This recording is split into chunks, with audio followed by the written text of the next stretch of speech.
안녕하세요. 배구선 산나물TV 자연농부입니다. 기농기촌을 하셔서 내려오시면, 아니면 기농기촌 하시기 전에 우리가 가장 잘못 알고 있는 농협에 대해서 오늘 말씀드리려고 그래요. 쉽게 말씀드리면 농협 사용 설명서쯤이라고 생각하시면 될 것 같아요. 저도 기농을 해갖고 내려와서 지금 기농 생활을 하고 있고, 여기에 지금 털을 잡아갖고 농사를 짓고 있지만, 실제 저도 도시 생활을 했었을 때는 농촌에 있는 농협은 농민들을 엄청나게 도와주기만 하는 기관이다 라고 저는 생각을 했었어요. 그런데 실제 제가 겪은 게 조금 다르다 보니까, 자, 농협을 비판한다 라고 생각하지는 마시고요, 그냥 우리가 농협 바로 알고 농협을 바로 사용한다 라고 얘기를 하면, 기농기촌을 해서 농업인이 되시더라도, 아니면 기산촌인이 되시더라도, 농협이든 뭐 산림조합이든 있는 고기 안에 있는 어떤 협동조합에서 우리가 가져갈 부분이 훨씬 더 많다라는 거, 그것 좀 제가 말씀드리려고 그래요. 제일 먼저 우리가 농협에 대해서 가장 잘못 알고 있는 사실, 특히 도시생활만 계속 하셨던 분들 같은 경우는 농협에 대해서 정말 똑바로 아셔야 되는 게 뭐냐 그러면, 우리가 기존에 알고 있는 농협은 크게 두 가지로 나눠져요.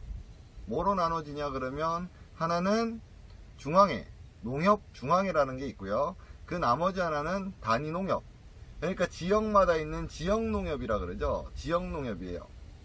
그래서 도시에 있었을 때는 그냥 제가 농협을 거래한다 라고 생각해서 국민은행이나 신한은행이나 하나은행이나 뭐 이렇게 불리는 큰 은행들 거래하는 거하고 똑같이 그냥 내가 1차 금융기관과 거래하고 있어 라고 생각하시는 분들이 많거든요.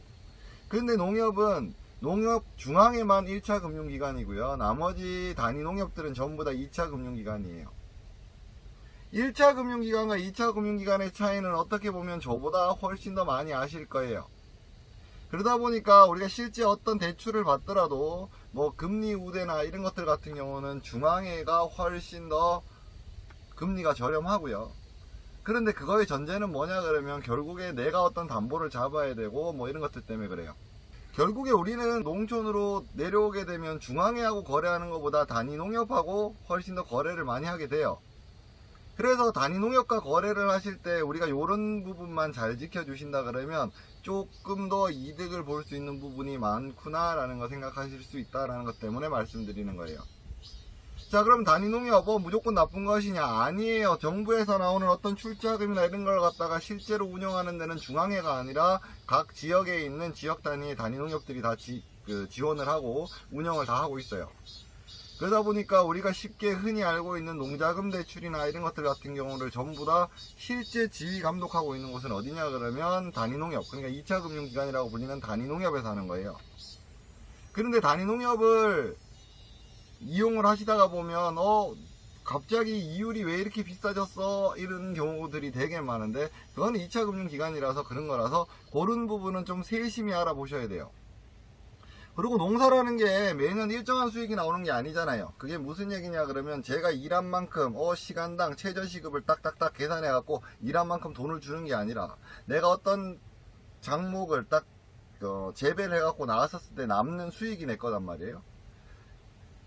정말 부탁드리는데 성급하게 영농자금 대출 땡겨 쓰는 거 하지 마세요. 왜냐 그러면, 그 영농자금이라는 게 우리가 알고 있는 그런 방식의 제로금리에 어떤 그냥 그저 빌려주는 것 같은, 절대 대한민국에는 공짜가 없습니다.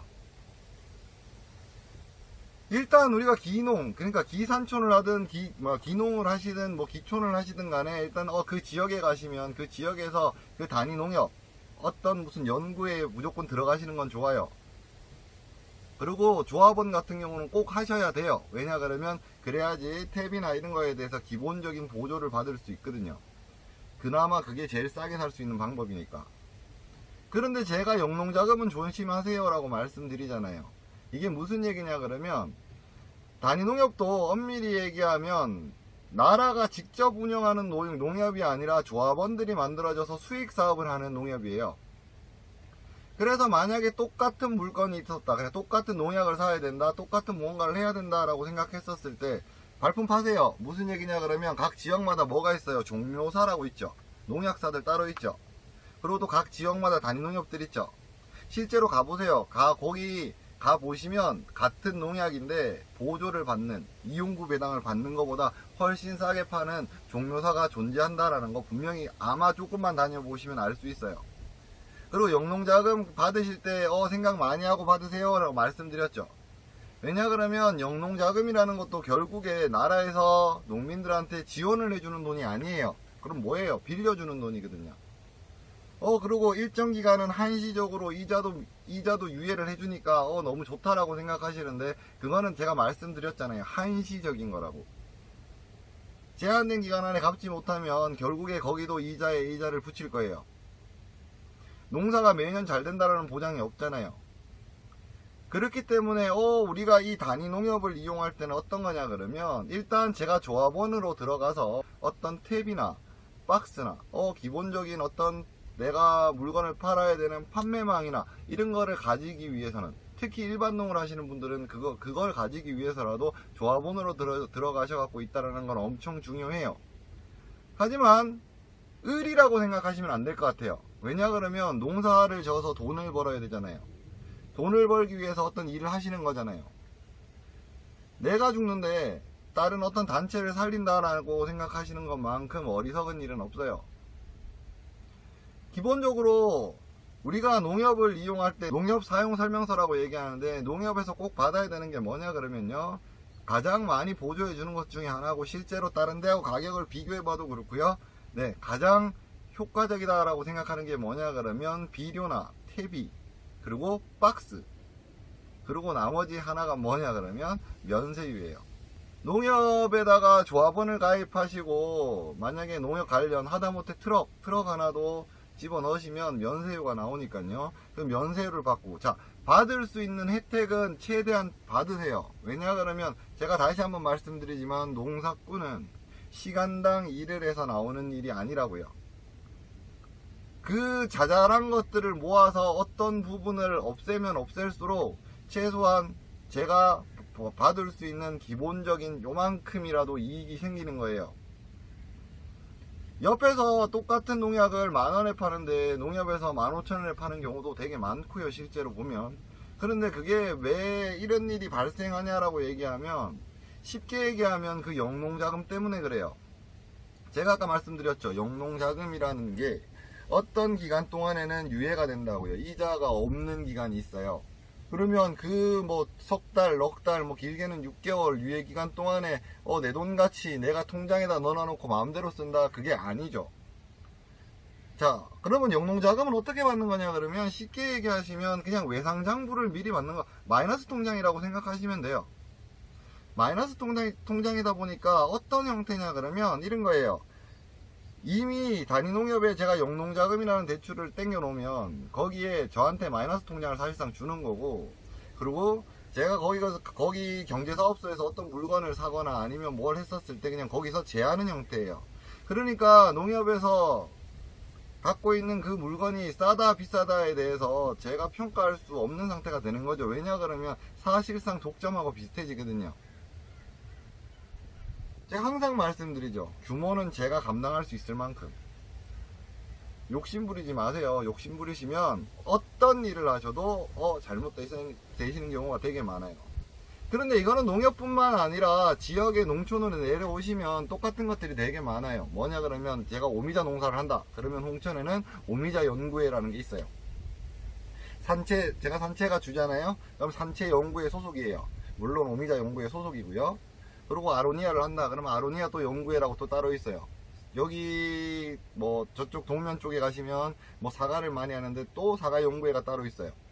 그 연구회에 조금 회비를 내더라도 들어가야 되는 이유가, 또 거기서도 거기에 맞는 박스나 거기에 맞는 탭이나 그런 것들에 대한 보조가 있어서 그래요.